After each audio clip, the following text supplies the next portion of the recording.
1980 થી કામ કરું છું. 1978 માં અમદાવાદ આવ્યો. પછી 80 થી મેં મોડલ બનાવવાના હતા. એ પહેલા ફર્નિચર બનાવતું તો આર્કિટેક્ટ, એમાંથી પછી અમે મોડેલ એક બનાવ્યું. એ મોડેલ સક્સેસ થયું અને પાસ થઈ ગયું. પછી એક બનાવ્યું, પછી બીજું બનાવ્યું. એમાંથી મોડેલ ચાલુ થયું. બંગલા ગામ્યાના ફ્લેટ છે, પછી આ ટાવર બનાવવા માંડી, પછી આ કે મંદિરના કોઈ બનાવતું નથી અને સોમપુરાની માંગ વધી, કેમ કે અમારે આવા કોઈ મોડેલ બનાવી આપતું નથી, એટલે તમે મને બનાવી આપો. પછી અમે મંદિર બનાવવાના. મંદિરના પહેલા કોઈ બનાવતું અને જો મંદિરના બનાવે તો ખાલી આમ ટેક્સચર બનાવી આપે કે આવું બનશે, પરફેક્ટ નો આપે.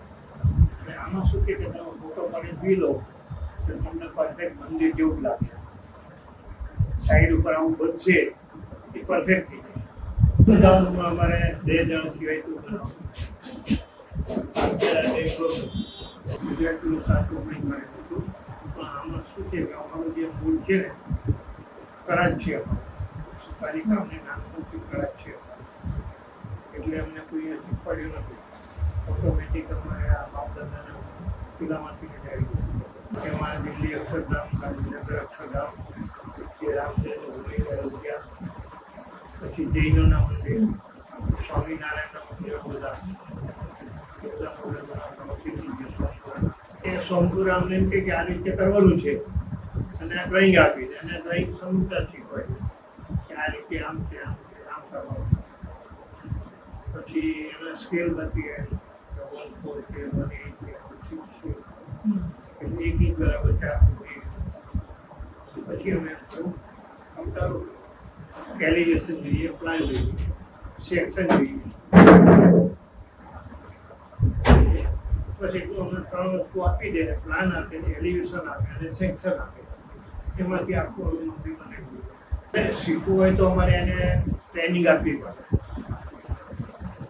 કે 1 ઇંચ બરાબર 4 ફૂટ છે, એટલે આપણે 1 ઇંચ લઈએ એટલે 4 ફૂટનું સ્કેલ ગણાય. એટલે 1 ઇંચ આપણે લઈ જાય ને તો 4 ફૂટ ત્યાં માપ આવે. એ રીતે અમે એને કારીગરોને શીખવાનું. પછી ડ્રોઈંગ આપી દઈએ અને કે ભાઈ આ રીતે આ પટ્ટી અહીં લગાવવાની છે, બંદોબસ્ત ફેરવવાનો છે, ઊભી બનાવવાની છે. પછી થાંભલો જે બનાવીએ કોલમ, એમાં નીચે ચોરસ ઊભી આવે, 58 આવે, ચોરસ વેગ આવે અને ઉપર પછી કાંઠા શરૂ. ઉપર અમને ડ્રોઈંગ આપી દે ને એટલે ડ્રોઈંગ છે, અમે ડ્રોઈંગ પ્રમાણે બધું અમે બનાવી નાખીએ. અને અમુક પછી આપણે અમારી જાતે અનુભવથી કરી નાખીએ કે આ રીતે આનું આ રીતે બનાવવું પડે, આનું આ રીતે કરવું પડે. તમારા પૂર્વજો બી આ લાઈનમાં હશે ને, સુતારી કામ? આ સુતારી કામ અમારા બાપ દાદાનો ધંધો છે. સુતારી કામ અમારે નાનપણથી જ અમારી કળા છે. અને આમાં અમારે શું છે કે અમારે આજથી જે બનાવીએ એ ઝીણામાં ઝીણી વસ્તુ અમે બનાવી શકીએ. અને જે કોમ્પ્યુટરમાં બનાવી છે એ અમુક પેલા લેયરથી થાય છે એ બહુ પરફેક્ટ થતું નથી. મેં 2-3 મોડેલો મંદિરના જોયા પણ એ પરફેક્ટ નથી. અને અમે જે છે ને આમાં પેલા નીચે આવી ગયો હતા જે થાંભલા છે, કોલમ છે, નાના નાના કાંઠા શરૂ છે, એ બધા અમે એક દોરા બાય એક દોરાની અંદર બનાવી શકીએ. અત્યારે જે બનાવે 3Dમાં મોડેલો એ બહુ મોંઘા પડે. એને પેલા 3D બનાવી કે 3D બનાવવાના હતા ₹1,00,000, 80,000, ₹1.5 લાખ, ₹2 લાખ. અમે 2-2.5 લાખમાં તેમને મોડેલ બનાવીએ અને મોડેલ બનાવીને એને શું છે પરફેક્ટ ઓપનેબલ થઈ શકે. અને જે પેલામાં શું છે લેયરમાં બધું બનાવે ને એ બહારનો ભાગ જ દેખાય, અંદર કશું દેખાય કે અંદર શું આવશે શું નહીં, ભગવાન ક્યાં બેસશે, ગર્ભગૃહ ક્યાં છે, એ બધું અંદરથી જોઈ શકાય. ઓપનેબલ કરવાનું ખરું. દરેક મોડલ તો અમે દરેક ફેક્ટરી જ્યાં મુદ્રાપોર્ટ છે, મુદ્રાપોર્ટનું આપણે મોડલમાં જોવું. પછી રિલાયન્સ જે જામનગરમાં છે એ મોડલ મારા બને છે. જ્યાં નિર્માની ફેક્ટરી, પછી છત્રાળમાં નિર્માની ફેક્ટરી, આ વટવામાં છે નિર્માની ફેક્ટરી, એ ફેક્ટરીના પણ અમે બનાવીએ. મંદિર બની મસ્જિદ તો બનાવીએ છીએ. અહીંયા અમે ભરૂચની બનાવી છે, અહીંયા દરિયાપુરમાં એક મસ્જિદ બનાવી હતી. એટલે મોડેલમાં અમે દરેક વસ્તુ આવી જાય. ફેક્ટરીનું ફેક્ટરીનું જે મોટર છે એ બધું પોર્ટ બનાવેલું છે, એની કન્વેર બનવેર બધું, રેલવેના ડબ્બા બબ્બા. અમારે આર્કિટેક્ટ એક છોકરા બીજાને ઓર્ડર કરી આ તો મોડેલ ક્યાં બનાવડાયું, એમને અમદાવાદ. પછી એ લોકોનો ફોન આવે, એને ડ્રોઈંગ મોકલાવ્યું, એટલે કોટેશન આપીને પહેલા ભાવ મંગાવી દે. અને એમાં 1.4 છે, 1.6 છે, 1.8 છે, 3-4 ભાવ આપવા કે ભાઈ હાથમાં બનાવવું છે તો એ મોટું થાય, 1.4 માં છે નાનું થાય. એ રીતે પછી એની સાઈઝ પ્રમાણે ભાવ આપીએ. અત્યારે ઓલ ઇન્ડિયામાં એટલે દરેક જગ્યાએ ફોરેનના, જાપાનના અમેરિકામાં બનાવ્યું છે સ્વામિનારાયણ. પછી આ દુબઈમાં જે નહીં નરેન્દ્ર મોદીએ ઓપનિંગ કર્યું સ્વામિનારાયણ, એ પણ મોડેલ આપણે બનાવ્યું.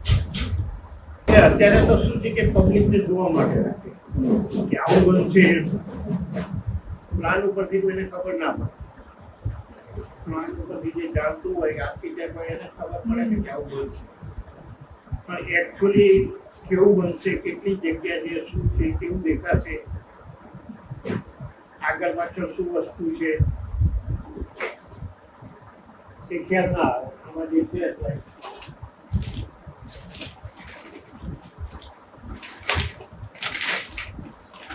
આ એક લાઈનમાં 3 શિખર છે. 3 શિખર છે આ તમને ડ્રોઈંગમાં તો એક જ દેખાય ને. આ તમે જુઓ એટલે આ બે સાઈડમાં આવે છે, આ વચ્ચે આવે છે, આ 3. તમે સાઈડમાંથી જુઓ એટલે આ એક જ દેખાય. પછી એમાં હાઈટ ઉપરથી ખબર એટલે જે ડ્રોઈંગ જાણતો હોય ને તમને બનાવતો હોય ડ્રોઈંગમાં છે કે અહીંયા આ શિખર મૂક્યું છે ને આ શિખર મૂક્યું છે. આમાં શું છે કે આ ઇન્ડક કહેવાય. ઇન્ડક એના પ્રકાર આવે. આ બારૈયું કહેવાય. એટલે આના 1 2 3 4 5 એટલે 1 2 3 4 તારી 12 દેરીઓ આવે. પછી જે 2 આવે એને 2 તારી દેરી આવે. ઇન્ડક આ શું છે 1 2 3 એમાં એક જ આવે. પછી બીજું છે એ મહાભદ્ર કહેવાય. એમાં ઘણી દેરીઓ એક લાઈનમાં 10-15 આવે. જેમાં થઈ ગઈ 1 2 3 4 એમાં લાઈનમાં આ બાજુ આવે તો આ બાજુ આવે એટલે મહાપ્રસાદ કહેવાય. આનાથી બધા વધી જાય એટલે તમે ભદરિયા અને ભદરિયું કહેવાય. આટલા ભાગ છે એમાં 6 ભાગ પડે. આ ડબલ થાય, આ સિંગલ, આ સિંગલ 6 ભાગ થયા ને 1 2 3 4 5 6 એટલે આ 2 ભાગ એક થી આ ભદરિયું પછી એક ભદરિયું બીજું. આ ખોલેલું છે ઉપની બસ બીજું ને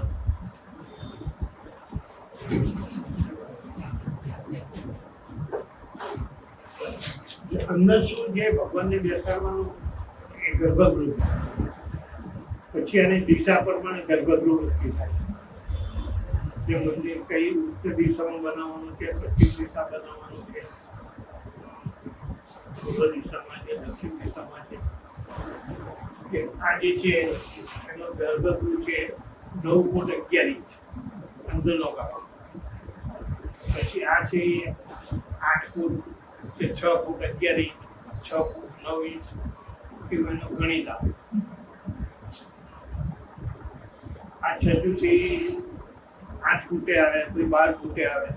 જેવી આપણે હાઈટ વધારવી હોય કે આપણે જરા હાઈટ વધારે આપી છે તો પછી એ 12 ફૂટે આવે. આમાં શું છે કે પ્લાન છે 1 2 3 પછી આની આ રેખાઓ જે સેન્ટર આવે ને એ રેખા એ રેખા ઉપરથી બધી રેખા કપાવી ના જોઈએ. પછી જે દરવાજો આવે એની સામે દરવાજો આવવો જોઈએ. જે આ દરવાજો છે એની સામે ત્યાં દરવાજો આવવો જોઈએ. એટલે શું છે કે ભગવાનની દ્રષ્ટિ થાય. દરવાજો ના મૂકવો હોય તો મારી મૂકી પણ એની ભગવાનની દ્રષ્ટિ બહાર જવી જોઈએ.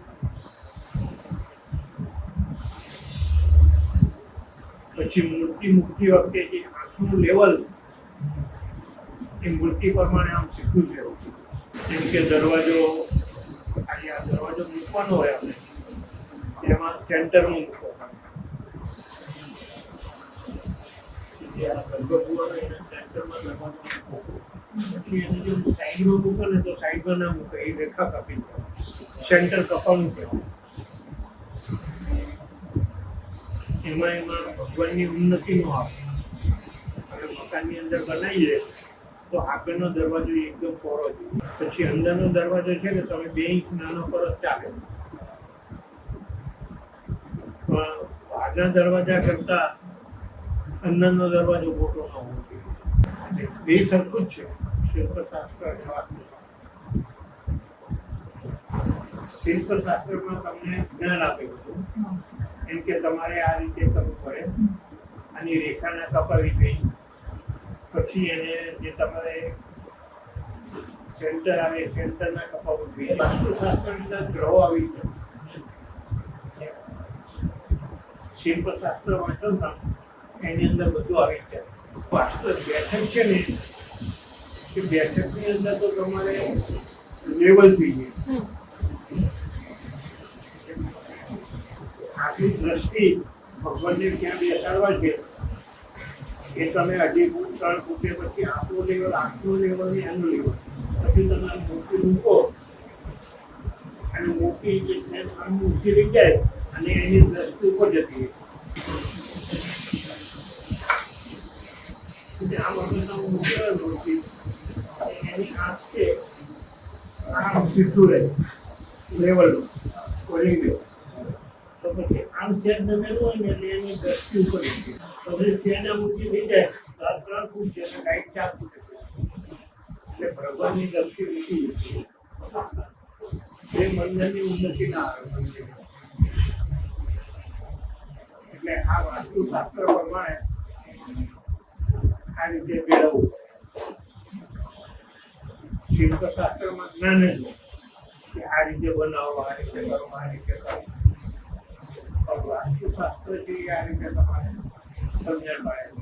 એમાં અત્યારે શું છે કે હવે પૈસા માટે જ મળતું હોય કે માણસોનું ગમે તે થાય આપણે નહીં જોવું. આપણને પૈસા મળે જીવન ખોટું કરવાનું તો ખોટું કરી નાખે. અત્યારે વાસ્તુશાસ્ત્ર તમારે આવે છે જોવા માટે. હવે કહે છે કે તમારો દરવાજો આ ખોટો છે, તમારું આપણે કામ ખોટું છે, તમારું મંદિર અહીંયા હોવું જોઈએ. પછી એ શું કહે છે કે ચાલશે તમે ત્યાં એક આ વસ્તુ મૂકી દો એટલે થઈ. એ રીતે બને ખરું?